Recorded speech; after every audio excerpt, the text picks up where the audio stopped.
Fala concurseiro, fala concurseira, mais um vídeo aqui do nosso canal. Meu nome é Bruno Leal, sou advogado e sócio do escritório Safra de Advogados, escritório especializado em demandas envolvendo concursos públicos. No vídeo de hoje, nada mais, nada menos que a musa do nosso escritório, nossa coordenadora geral aqui do jurídico, doutora Heloíse. Se apresenta pro pessoal, doutora.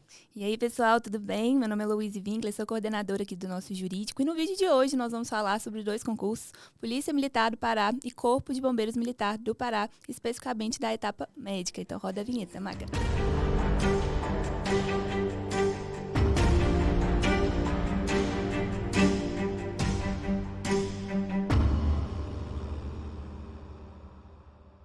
É isso aí, pessoal. Hoje nós vamos falar sobre as irregularidades que podem vir a acontecer na etapa médica do concurso da Polícia Militar e do Corpo de Bombeiro Militar do Pará.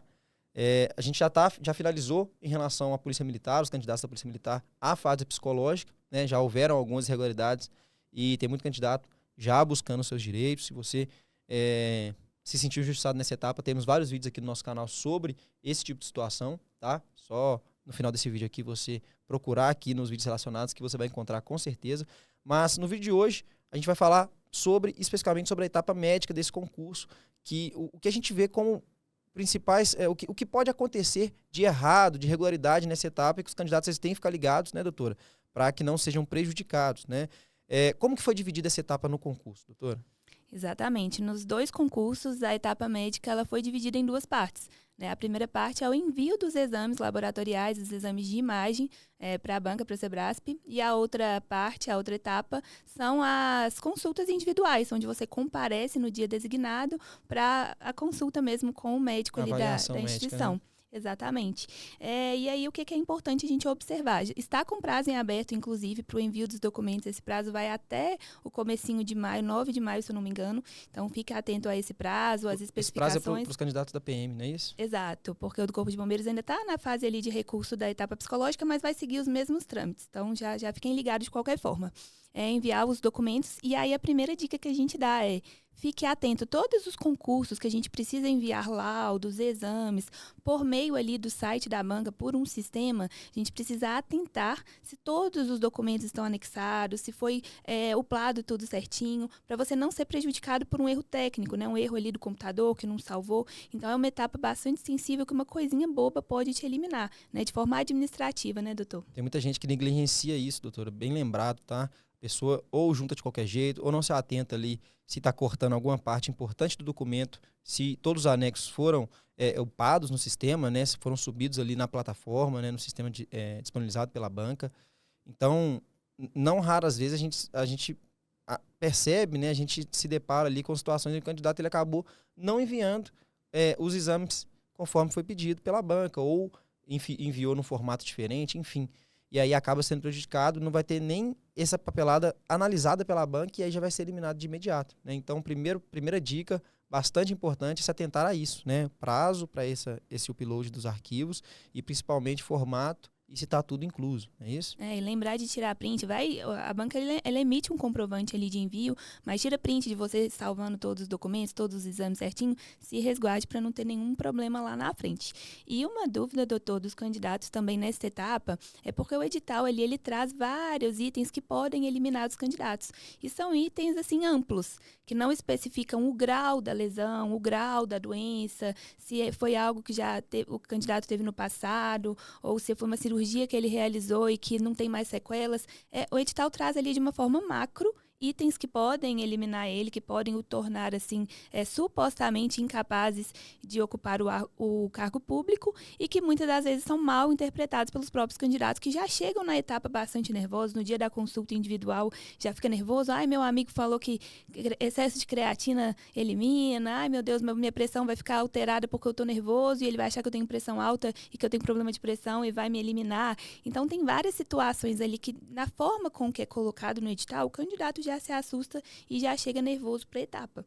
E o que a gente tem que analisar é que, embora o edital elenque ali vários itens de inaptidão, esse item ele tem que realmente, de fato, trazer ali uma limitação funcional para aquele candidato. Então, por mais que em alguma parte do edital conste que candidatos com histórico de cirurgia no joelho possa ser eliminado, Depende. Em que ano que foi realizada essa cirurgia? Ela deixou Exato. sequelas? O candidato hoje consegue realizar todas as atividades normalmente? Foi aprovado no TAF, corre, faz crossfit, enfim, tem vários casos assim que ele realmente passou por uma cirurgia, mas não trouxe limitação funcional, não trouxe sequelas e não tem porquê esse mérito histórico, né, eliminar ele, né, doutor? Infelizmente é algo bem comum em concurso, né? Às vezes o candidato, igual você bem falou, foi submetido a uma cirurgia quando ele era criança. Já se passaram vários anos. Às vezes ele teve uma alteração ali momentânea no exame dele. E isso não quer dizer que vai desencadear numa eventual patologia, algo que possa eliminar ele. Inclusive, tem muito candidato que não sabe, é até inconstitucional eliminar um candidato tão somente com base num histórico médico desse candidato, né? O que deve ser bem analisado, como a doutora falou, é se esse candidato ele está apto ao cargo hoje, né? A gente tem entendimento recente do STF nesse sentido, de que o candidato com doença grave, já curado, por exemplo, às vezes o candidato, a gente já teve casos aqui no escritório, né, doutora, de candidato que ele tinha tido câncer, já tinha feito a quimioterapia, já tinha se curado, já tinha 3 anos que ele estava curado, a doença regrediu totalmente, e mesmo assim ele foi eliminado no concurso da Polícia Militar, tão somente por esse histórico. E totalmente irregular, inconstitucional, né? Isso foi revisto pelo Poder Judiciário, mas tem que ficar atento. Tem muito candidato que acaba desistindo. Ele já vê que ele tem alguma doença que cita ali no edital, alguma situação que pode vir a desencadear na eliminação, e ele já desiste para não ter aquele gasto com os exames, que a gente sabe que realmente é uma etapa em que o candidato ele tem que investir um valor alto, né? São vários exames, é realmente muito caro, mas é muito comum esses erros, né, doutora? O candidato não deve desistir só por causa disso, frente à primeira diversidade, né? Exatamente. É uma forma que a banca ele encontrou de eliminar em massa, né? São muitos candidatos, são poucas vagas, então eles procuram formas de eliminar de uma forma macro ali os candidatos sem olhar a fundo se realmente ele causa limitação funcional. Por isso que é a primeira coisa que a gente fala que deve ser observada. Ah, beleza, consta aqui no edital que a acuidade visual vai me eliminar. Mas eu utilizo óculos, eu já fiz a cirurgia corretiva, há quanto tempo? Então, você mesmo tem que analisar com o seu médico. Então, a gente até indica, durante a preparação para um concurso, você vai precisar realizar esses exames, já olha com o médico, já se blinde de algumas formas, sabendo que isso pode te trazer ali algum prejuízo no futuro. Então, é bom você já ir colhendo os laudos médicos durante a realização desses exames que você vai enviar para a banca, já se atente também aos resultados, se deu alguma coisa alterada, que você nunca teve ciência na sua vida, já começa a investigar, já procura um médico ali adequado, você vai ficar mais tranquilo, você vai ver que foi realmente algo momentâneo, que você não tem ali alguma doença ligada àquele fator que te eliminou, e isso acontece, é bom a gente lembrar até daquele caso, nessa fase de envio de exames, laboratoriais principalmente, tem exames específicos que são pedidos de 2 métodos, igual o Chagas, por exemplo, e às vezes por um erro do próprio laboratório, o laboratório só envia o resultado por um método, e aí o candidato que não tem tanto conhecimento sobre esses exames, sobre medicina, sobre os termos utilizados, não percebe e junta o exame incompleto e é eliminado por conta disso, né? Por um erro que ele não deu causa. Isso é questionável, mas para evitar uma dor de cabeça, pega os exames que você recebeu do laboratório, leva num médico, num clínico geral, fala, doutor, estou participando do concurso da Polícia Militar do Pará, tá aqui o edital, vê se está tudo certinho, vê se está tudo nos conformes, se os exames estão corretos. Então, você pode se prevenir também para não ter surpresas desagradáveis lá na frente. Tem algo que chamou bastante atenção, a gente estava conversando antes de gravar o vídeo, né, doutora, sobre esse concurso. Um fator de inaptidão que já havia sido superado pelo Poder Judiciário, já é algo que já, em vários estados, isso aí já está batido, mas que a Polícia Militar ela trouxe nesse concurso e que é algo que não se sustenta, né? A questão da tatuagem, né? Queria que você falasse um pouco mais sobre isso para a gente, né? Exatamente. Tanto que a gente ficou surpreso, porque foi uma tese lá de 2016, que foi um reboliço no Poder Judiciário sobre essa questão de tatuagens nos concursos públicos. Principalmente segurança pública, né, doutora? Exatamente. O que acontece? A gente tem um entendimento do STF que fala que o candidato ele só poderá ter algum entrave ali de ocupar um cargo público da área policial se a sua tatuagem ela ir na contramão dos princípios daquela instituição.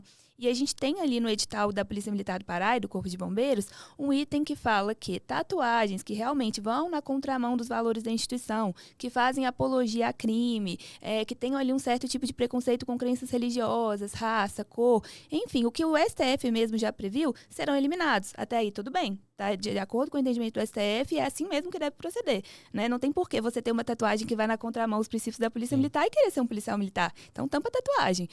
Agora, o que trouxe ali surpresa pra gente, para todos os candidatos e que estão deixando os candidatos preocupados, né? Tendo em vista que hoje tatuagem é comum, é corriqueira, é uma forma de se expressar, é que o edital trouxe que serão eliminados também os candidatos que tiverem tatuagens de grande porte, principalmente que cubram os membros superiores, cabeça, pescoço, e que apareçam com a utilização do uniforme. E isso é um problema. Eu mesma tenho uma tatuagem no braço aqui, que não é um ornamental, não tem nada que fira aí os princípios da polícia, mas se eu tiver com a farda aqui, vai aparecer um pouquinho da minha tatuagem, uma pontinha dela. Eu não posso ser eliminada por isso. Isso é inconstitucional. E é por isso que esse concurso vem sendo tão polêmico, né? E os candidatos estão morrendo de medo. Porque hoje a tatuagem é uma forma de você se expressar, é uma forma, assim, de você levar a sua autoestima. Tem vários desenhos bonitos, enfim. É uma forma, assim, de você mostrar ali a sua visão para o mundo. Então, você não pode ser eliminado de um concurso pelo simples fato de uma pontinha da sua tatuagem aparecer quando você estiver utilizando a farda. Isso aí é um regresso ali do nosso Poder Judiciário, né? O que foi já esperado em 2016 vinha à tona agora a troco de quê, né, doutor? Exatamente. E isso aí, pessoal, já há entendimento pacificado, né? O candidato ele só pode ser eliminado em decorrência de uma tatuagem se ela realmente ferir os princípios e valores da instituição. Do contrário, é apenas um desenho, uma forma de expressão, como a doutora bem pontuou, e pessoal do candidato. Não tem nenhuma... Ele não pode ser eliminado, deixar de concorrer a um cargo público em decorrência disso. Totalmente constitucional. Continuem no concurso, pessoal. Você que tem tatuagem, não se preocupe com isso. Siga se preparando, envie os exames. Acho difícil que eles mantenham essa decisão, tá? Isso aí não deve ser levado em consideração no resultado, porque se for, realmente é um regresso, igual ela falou, é um retrocesso gigante e é plenamente possível estar discutindo isso. Mas o candidato que foi eliminado, seja por tatuagem, seja por um histórico de doença, seja por uma alteração isolada num exame, mas que saiba que aquilo ali não é, de fato, a expressão da realidade, que de fato aquela situação não trouxe para ele uma limitação nos exercícios, um encurtamento de função, uma perda de força, não caracteriza ali nada que o impeça para exercer ações do cargo. Nesse primeiro momento, o que ele deve fazer ao se deparar com o resultado?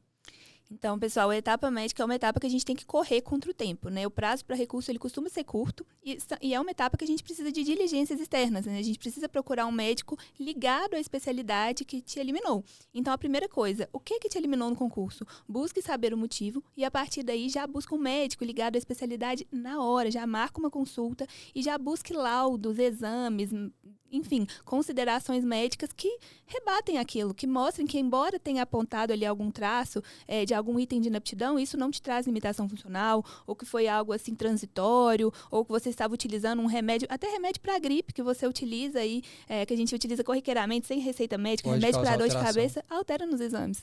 Então é algo assim muito subjetivo. Então, etapa médica, primeira coisa, sobre o motivo de eliminação, procure um médico ligado à especialidade que te eliminou, já busque fazer os exames, recolha ali laudos médicos o máximo que você puder para poder embasar o seu recurso administrativo, que é a sua primeira forma de recorrer. Então, o candidato ele sempre é oportunizado a recorrer à própria banca de forma administrativa por meio do recurso, que é o meio ali mais célere, mas que já é importante você juntar no recurso esses laudos, esses documentos médicos. É obrigatório o candidato ele recorra administrativamente, doutora? Não é obrigatório, mas é visto com bons olhos pelo Poder Judiciário se o recurso não der certo, né? A gente sabe que o Poder Judiciário ele é inflado, então já é uma tendência dos juízes esse entendimento de perguntar primeiro, né? Às vezes a gente não menciona nada sobre isso ali no processo e o juiz pergunta, mas ele recorreu de forma administrativa? Não que seja um requisito, mas é visto com bons olhos, demonstra que ele já tentou resolver ali pela via mais célere para não... boa fé, né? Exatamente, para não inflar ali o judiciário. Então já é um ponto assim a favor daquele candidato que já recorreu. E se não der certo o recurso, busque o Poder Judiciário, né? A gente tem as ações hoje para comprovar. As ações de etapa médica, elas são muito interessantes, né, doutor? Porque a gente tem, durante a fase instrutória, que é a fase de provas do processo, a realização de uma perícia com um médico que o juiz vai indicar, um perito indicado pelo juiz, ligado à especialidade que te eliminou, que vai realmente analisar os exames que você apresentou no concurso, os exames que você apresentou ali na fase do recurso administrativo, os exames que você realizou eventualmente para entrar com a ação judicial e vai analisar até o próprio candidato, dependendo, né, da localização do concurso, para realmente emitir um parecer, um laudo médico, falando para o juiz se tem limitação funcional ou não. Então, o juiz ele conta com o auxílio de um profissional mesmo ligado à especialidade para ajudar no entendimento mesmo, para confeccionar a sentença, né? O juiz, ele tem a formação em direito, como nós. Então, ele não é um médico, ele não sabe se aquilo ali traz ou não limitação funcional. Então, na fase instrutória, principalmente, ele conta muito com o auxílio desse perito e é uma fase, assim, muito importante no processo. Então, por mais que não dê certo no recurso administrativo, nós recomendamos fortemente a via judicial, principalmente na etapa médica. Exatamente. Não basta que o candidato ele tenha determinada patologia, tem que ser comprovado que aquilo ali causa uma limitação. No processo, pessoal, a gente consegue pedir, como a doutora falou, a perícia, vai ser nomeado esse perito especialista para te reavaliar. E aí sim a gente tem uma formação. Então não vai ser um perito de escolha da banca ou da nossa escolha também, da escolha do candidato. Vai ser alguém de confiança do juiz, totalmente imparcial, né? Para que não tenha interferências nesse sentido. Exatamente. E às vezes a pessoa fala, mas vai demorar demais, as etapas estão acontecendo, daqui a pouco já é o TAF, e se eu entrar com o Poder Judiciário, o processo a gente sabe que demora, se alastra anos. Pessoal, não é mais assim. Hoje o processo eletrônico ele corre bem mais célere, e independente disso, a gente pode fazer um pedido liminar, que nada mais é do que uma antecipação do pedido final do processo.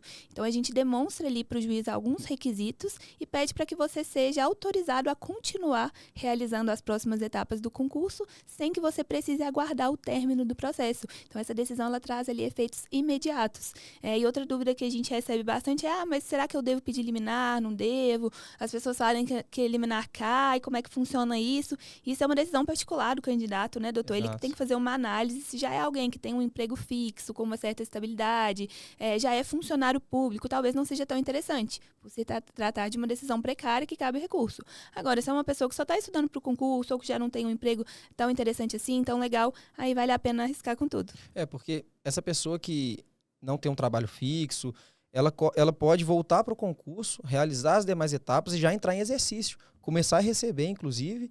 Isso ajuda até para o próprio processo, né? Porque a gente junta no processo ali, quando a pessoa está no curso de formação, exercendo as funções com tranquilidade, sendo destaque ali, eventualmente, no curso de formação. A gente junta isso, né? Junta declarações ali dos superiores de curso ali, responsáveis por aquele candidato. E isso aí tudo contribui para demonstrar a aptidão física do candidato no processo, né? Então, o candidato que tem a possibilidade de ingressar por meio da liminar é bastante válido, a gente indica bastante, claro, dentro de cada caso, como a doutora especificou, mas é muito importante que você faça essa análise, porque às vezes você já volta para o concurso, já começa a receber e fica até mais fácil para demonstrar no processo a sua aptidão, porque você vai estar lá dentro, vai estar exercendo as funções normalmente. Outro pedido importante, doutora, que eventualmente apenas um escritório especializado nesse tipo de demanda vai identificar qual que é a melhor estratégia para o seu caso, mas em determinados casos é interessante a perícia antecipada, né? A gente consegue também